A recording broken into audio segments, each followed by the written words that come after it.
Hi guys, welcome back to day 8. Peter was like, I don't want to join, but then I wanted to open this episode with something that he said last night because I felt that yesterday's episode was really boring because we filmed way too late and we were really tired.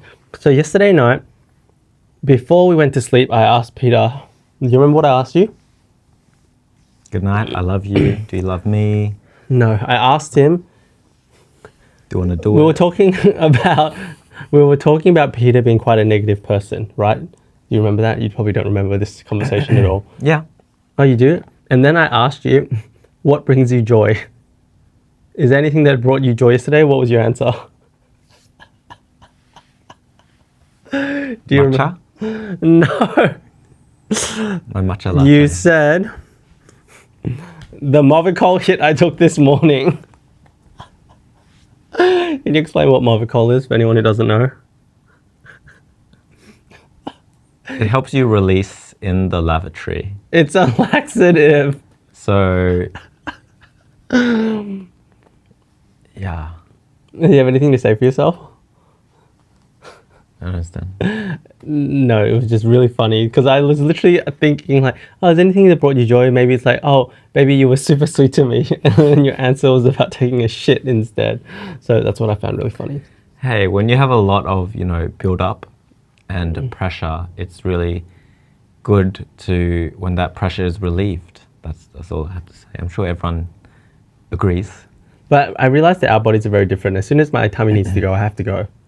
Yeah, There's no like waiting. No, but you can delay it. Like I you're don't like to delay. Yeah, I know, but I literally cannot delay. There's no choice for me. It's like time to go is time to go. Does that make sense? Yeah. And then I was going to say something inappropriate, but that's fine. Yeah, maybe you're always inappropriate. And then the other thing I wanted to discuss, Peter's probably going to stay for like 5 minutes max, and then he's going to buzz off. Durian, one of the benefits of living in Vietnam is the abundance of fruit. But the problem is Peter's parents have a farm. Like durian is like, when you eat it, when I was in Australia, we had some like, even if it's the shittest durian, you're like, oh my God, this is so good. One, your standards go up because you're like, this is shit durian.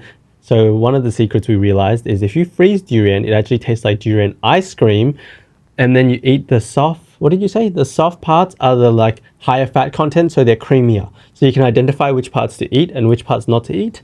But then the second problem is because like farming is, I guess, more commonplace and people have, it's like a household farms, whereas in Australia, no one really has a farm. You have like a little tiny backyard. So the amount of fruit that is generated is insane. So we've been eating durian for probably the past month, and there's still more in the freezer frozen. And I'm like, I don't know when we're going to get through this, and I'm starting to get sick of the durian. By eating durian, we don't mean eating a whole fruit, because that's crazy. But like a piece a day. Yes. One frozen durian fruit will last us a week. And we're just eating it. And we have enough for a month. There's like the takeaway containers. Peter's parents have filled them all with durian, taken the seeds out, and they're like full, and they're just in the freezer. So the tip, you have to explain the recipe. The recipe is to get durian, harvest them when they're fresh, pit them, remove the pits, and then freeze it in an probably airtight container is best. And then you have durian ice cream. You should also portion them, so it's just easier to take out the freezer. If not, you get a knife and you have to stab, which is not great. fun. But this wasn't just with durian. So last time, at one stage, I was trying to like gain more mass, so I had to eat more calories. So one of the easiest ways for me to do that was through like is it a shake? What do you call it? The blend? A smoothie, a morning smoothie. So I needed bananas. So I went and bought some bananas one day from the supermarket. And I think Peter's parents saw and they're like, why are you buying bananas? I'm like, oh, I'm eating bananas every day now. The next week they came back, they didn't bring like a little bunch of bananas. Like, if you haven't seen like how bananas grow, please go Google how bananas grow. It's like a freaking maybe like 30 to 60 kilo. That little bunch that you see nicely at the supermarket in Western countries, that's like one stack of maybe like, I want to say 30 or 40 bunches that grow on a huge stalk. So Peter's dad brought one of those back for me. And again, the issue is I cannot finish that many bananas before they go rotten. It was the weight of a small child. No, it's more than no. It's literally almost the weight of like a human, like an adult It was human the weight of a teenager. of a teenager. I want to say it was at least 30 kilos. Of a teenager who goes to gym. So that I had to sit there literally as they're ripening each day. I'd go back downstairs and I'd spend an hour cutting the bananas, peeling them, putting the Ziploc bags, and then they have a chest freezer out the back specifically for just like excess food. So I had bananas for I think about 2 months from that one banana delivery. And after that, I told Peter's parents, please don't bring bananas back anymore. I'll let you know when we need them. And then not just bananas, more recently it was the pineapple.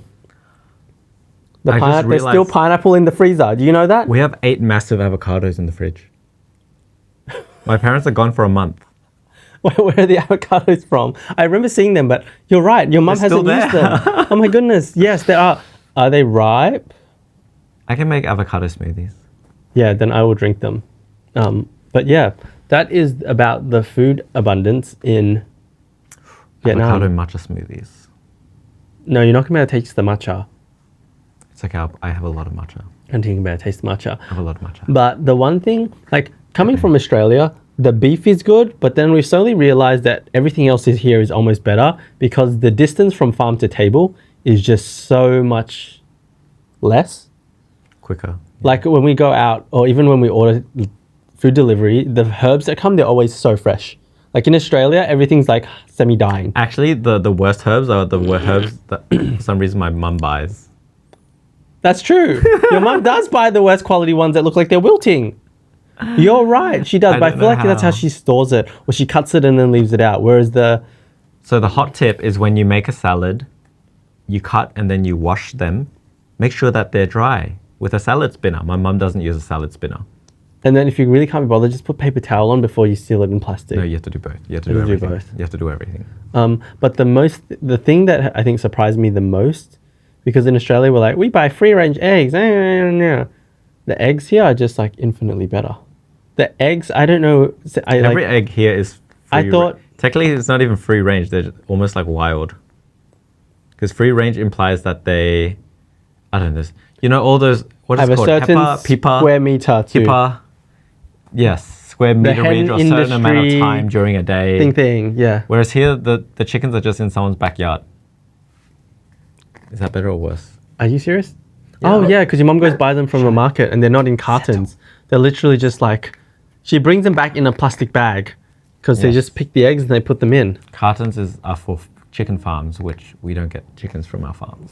We just get chickens from someone's backyard. Wow, I didn't know that. But yeah, I think that's the thing that shocked me the most was the quality of the eggs and how much like creamier, tastier. I don't know how to describe it.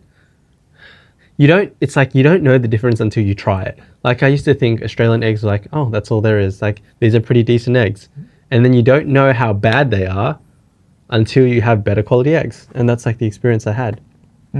The taste really depends on their diet. You never realize it. Chai, come here. Depends on their diet. Petting her so she doesn't bark. Oh, that makes sense because if they're eating like better food, then they'll produce better stuff. That makes so much sense. That's generally how it works. Oh no, she has a mat in her ear, a big mat. Oh yes, we need to. I'll fix that later. She's going to try. We haven't brushed her. Bite me if I try to pull it out now. The other thing that surprised me food-wise was the quality of the vegetarian food here. I feel like vegetarian food here, I could actually eat it. It's like tastes delicious. The soup we had downstairs was vegetarian that your mum cooked. But in Australia, vegetarian food and like vegetarian pho tastes like shit. In Australia, the issue is whenever they make vegetarian stuff, it's literally a shitter version of the meat version. Does that make sense? Whereas here, I think because they make like specific vegetarian dish, they even have like, I don't even know what that fish cakey vegetarian thing that your mum put in that we were eating. It's delicious. I feel the reasoning is Asia has more Buddhists. Buddhists are generally vegetarian. And Vietnam has a big Buddhist presence, which means they're happy to create vegetarian food. And vegetarian is marketed or used in Viet culture for dieting, health purposes, and also Buddhism. So I think that's why there are a lot of vegetarian options. And I'm very happy eating it. You'll see it everywhere, almost every menu. But also that's the same with the West. But I feel like the West's vegetarian food, when you go to like, let's say a brunch cafe and you order the vegetarian option, it's always just like shitter. It's like, oh, here is some like tofu steaks or some shit with salt and pepper on it. It tastes like garbage. It's also because all of the vegetarian stuff, things that the healthiest things is tofu, and that's as expensive as meat because it's Yeah? Western. Oh, right? Western. Whereas here, all the tofu, every vegetarian option, mushrooms even are so cheap. Oh, true. So you actually get a decent amount That's of food. true. And you don't feel like you're getting scammed from all these restaurants that can't afford tofu. Mushrooms cost so much in Australia. But here, it's just like another vegetable that someone grows in their backyard. So they're very cheap. That's why they're freaking delicious. I'm trying to take out the mat in Chai's ear and hoping she doesn't try and bite me from being upset that I'm trying to pull out her mat. I keep forgetting, Good whenever girl. we shower her, we need to brush her. I did brush her the other day.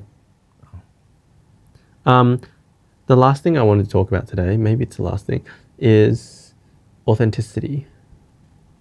What I mean by that, so, someone was looking at my videos today, one of our team, and they're like, you guys dress so casual in the videos. And then they're like, oh, but if you're creating a clothing brand, shouldn't you dress nicer? Fashionably. Because like that's what people want to buy. But it made me realize this is the first time like I'm doing something like these vlogs, you wanted to set up lighting and stuff and make it nicer. For me, I'm like, this shadows too much shadow on the eyes. I feel like I have dark eye circles because the light's not coming from front, it's coming from But I told Peter like I can't be bothered. And like at the end of the day, I'm the one who's going to be here every day, not him. That's what I said. Yeah, sorry, you said that. But I was the one who also said that. And I'm like, I'm not going to be bothered setting up lighting the other day. I just want to sit here, chit chat, and then even yesterday's vlog, I haven't edited yet. So I need to go edit it. So if I have to spend another 15 minutes setting up lighting every day. That means one vlog doesn't go out. And yesterday's vlog is supposed to go out today and it still hasn't. So it comes back to the idea of like, what is the purpose of this? And it's just to be like really chill. It's supposed to be me talking to the camera, doing whatever the hell I want. In most instances. Yesterday, I still don't know why. I think we were just so tired. I was like so cooked yesterday. I had no brain cells left to talk about anything. My ADHD was gone. I suggested topics, but he was too tired. Usually my ADHD is what keeps the conversation interesting, you know? Yeah, he was phasing out. I was just completely phased out because I was just so cooked from the working day. They were saying, oh, you guys should dress nicer. But then I'm like, no, actually, the purpose of this is to be super comfortable. So this tank top, I freaking love it because it's a sports tank top. And it's just like, I can move. And it's just so damn comfortable. And then I figured, actually, what am I designing a fashion brand for? He's gone. He's going to go in 2 minutes. He stayed like 5 more minutes than he's due. Do you want to go now? Maybe you can. The topic. Why did you create a fashion brand? Because I wanted damn comfortable clothes that kind of look cute. So when I change my outfit and I'm wearing something that looks more presentable, it's probably going to be the clothes that I've decided to design. And he's trying to turn on his mic. Goodbye. He usually doesn't let me kiss him, so that's rubbish. It's just because he's on camera. So I guess, let me move to the middle, guys. Try, come here. It's okay. Keep petting her. Shh, it's okay. Yeah, good girl. So I think ultimately I realized that authenticity in a strange way is probably what we haven't been doing, because in some ways, Peter and I have been so driven for results, views and everything, it's kind of become a chore. And when it becomes a chore, you don't really want to do it anymore long term if you don't get the results that you want. But for this, it's like super chill. There's no expectations. Even I was thinking, oh, if one day like yesterday I don't have anything I want to talk about, I can just skip and then film another day. But at the same time, like, oh, I kind of want the consistency to do this every day and to have something to talk about, which is more interesting. not more interesting, sorry. It's like, maybe I'm someone who's driven by routine. I think I am a bit autistic. I think, okay, side tangent, there's ADHD, there's autism, and I think they're all neurodivergence. But if anyone's ever seen like neurodivergence described as a circle, which there are different segments, and like you satisfy rather, no, sorry, it's like dials on the stove. There are multiple dials, and you have different levels on each stove. Rather than it being a scale, like you're either one side or the other, these dials on the stove, there might be like 10 different types for like inattentiveness, how much you like routine, sensitivity to sound, sensitivity to certain feelings or whatever, and they're all turned to different levels. So I think I have what you would traditionally label maybe a bit of autism as well, because I really like a routine. Like I was saying yesterday, new cleaner coming in, and I have to explain to them how to wash my clothes, and I have a very, very particular process. And the more and more I realize as I go through life, I have a lot of very specific routines. So I think this is one of those things that I want to have a routine where I film every day rather than skipping it. Because I feel if I skip, then it's like a very quick slippery slope to like, oh, I skipped one day. Okay. Oh yeah, I'm tired again. I'm not going to do it. And then I feel like I would just fall out of this and not really do it anymore when it's something that I enjoy. It's my really part of it is like I get to talk a lot, which I really like talking. And Peter doesn't like listening to me talk that much because I talk too much. So it's like my avenue to vent, chat, and I kind of enjoy having a place to just talk my thoughts out loud, and that's really enjoyable. In other news, another side tangent. My right shoulder was playing up today, and previously it was my left shoulder. So Peter and I got rid of our mattress softener thing because we have a king bed, and then the size that was here when we arrived, because Peter's parents had bought all this stuff previously. I think it was a super king size, so it was flopping over the side of the mattress, even though it was soft. We're like, this is really frustrating. So we got rid of it. Also in Vietnam, I think the most common mattress type is a latex mattress, not like spring or foam.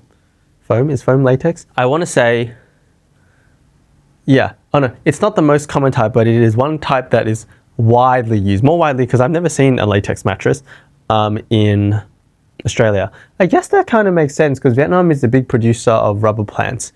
Did you guys know that rubber plants, when you harvest them, you have to go every day and someone has to like cut the tree so the sap comes down, falls into this bowl, and then they have to empty the bowl out into a bigger bowl, and then they literally weigh the rubber sap, how much it is, and then they take it away. It's all a very manual process. It's not like, I don't know, like farming tomatoes in Western countries where there's like a big machine that comes through and does it all. Here in Vietnam, it's still like really, really manually done. Yeah, so foam mattress,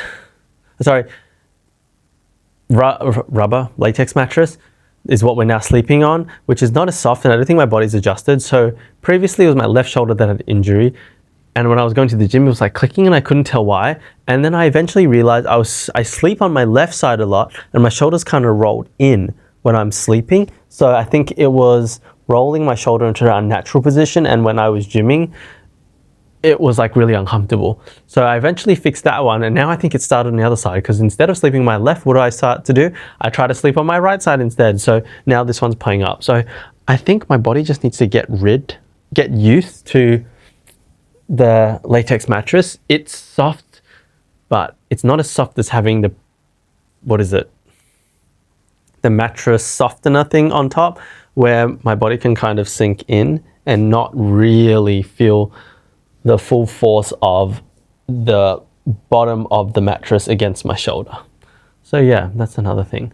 And then the last thing is we are trying to redesign this. So hopefully in a few weeks, if you guys are still here and following, this will look a bit better. The lighting, I really don't know If Peter comes up with an easy solution for me to fix the lighting, we're thinking maybe a ring light around here, because right now it's just like top-down lights and some random lights. It's just ceiling lights essentially, because I do not want a complex lighting setup because it's going to take too long, too much energy, and that just means I'm not going to sit here and chat to you guys. So if Peter can come up with a really good, easy lighting setup, I might stick with it. Again, the point of it is to be in the same position. I'm not sure if you guys know how editing works. Previously, I was in corporate, so I knew nothing, and all the stuff that I've learned is really through Peter. Peter watches all the YouTube videos, and then he kind of tells me how to do it. So that's what happens. But this video that you guys see on YouTube, it doesn't come out in this color. It's like, you know, if you go into iPhone, you press edit, you can adjust the settings. This is going to sound really dumb to some people, but like I had no clue, and it took me so long to understand. But a video is essentially just a bunch of pictures put together. So you can color the video, but you're essentially coloring the pictures. So yeah, I have to manually do that recently. Every single episode, it takes me like 15 minutes. Episode vlog takes me like 15 minutes, which is quite tiring. When I'm already at the end of the day, I'm like, oh, I still haven't done this. So every bit of effort extra just adds on more and more time. Why do I color it by myself? Because I'm using CapCut at the moment, and the auto color feature sucks, literally sucks balls. It is so bad. Like, you press it and then I just think it doesn't, I don't know why. It just cannot do a good job compared to the naked eye. Yeah, the naked eye. But if he didn't come with a nice setup, then I just need to manually adjust once. I save that adjustment that I've done, and provided I sit roughly in the same place with the same lighting, next time I can copy and paste the adjustments that I made, and then it should largely, in theory, be the same. One thing we realized that, I don't know how we realized this, but actually no. So lighting, bulbs kind of get tired. So the light will get like brighter and then dimmer, and brighter and dimmer throughout like a whole 20 to 30 minute recording session. So that's the thing you have to account for. So that's why I'm saying in theory it works, but you have to do some manual adjustment at the end of the day.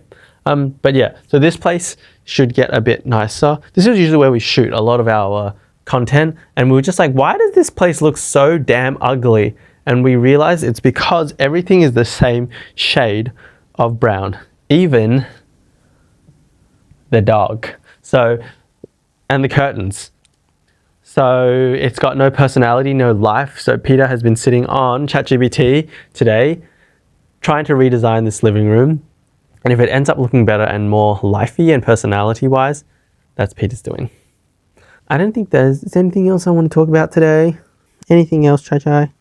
I realized I'm probably going to talk more about the clothing brand, because like what I'm working on at the moment. Yesterday I was like, oh, the only thing on my mind was clothing brand related, but I felt like I shared so much about it. I didn't want to talk about it, but it's what excites me at the moment. And I realized the point of this again is authenticity. So I'm like, sure, I'm just talking more about it. So today we had to do more designs. This time it's like a dust bag. So instead of wrapping the clothes in plastic, we're going to skip the plastic, and we're going to put that money, it's going to cost a bit more, we're going to put that money into like a dust bag. So it's pretty much a thin material bag with a drawstring, and then people can reuse that for like a shoe bag or things like that. Rather than plastic, it's literally going to get thrown out. But today we were designing the size of the logo on it, where the logo goes. It's like, do you have a big logo? Then if you have a big logo, maybe it looks better down the bottom. Small logo looks good in the middle. Then we had to literally print it out, then get pieces of paper, stick them together to form the size of the dust bag that we are going to print on, and then have a look what the logo looks like on there. That's what we spent a lot of today doing. Then we also the designer started sketching the really basics of the fashion collection, which I'm really excited about. One of the things that I am most excited about is the pajama pants and a tank top. So hopefully when that's done, I can chill in that whilst I chat to you guys, because again, the point of this whole brand is to create clothing that I actually enjoy wearing. So if you see it and I'm wearing it, it means it's comfortable enough for me to be wearing, because I cannot wear anything that is not comfortable for the long term, and I will literally just not wear it, which is why you guys always see me wearing a sports tank, because it is the best thing in the world. On the note of the scents, I need to start reaching out to the suppliers soon to try and figure out how to order the scent. There's really small things, like when you need to order this scent in bulk, you need to figure out how many liters do you need of the scent.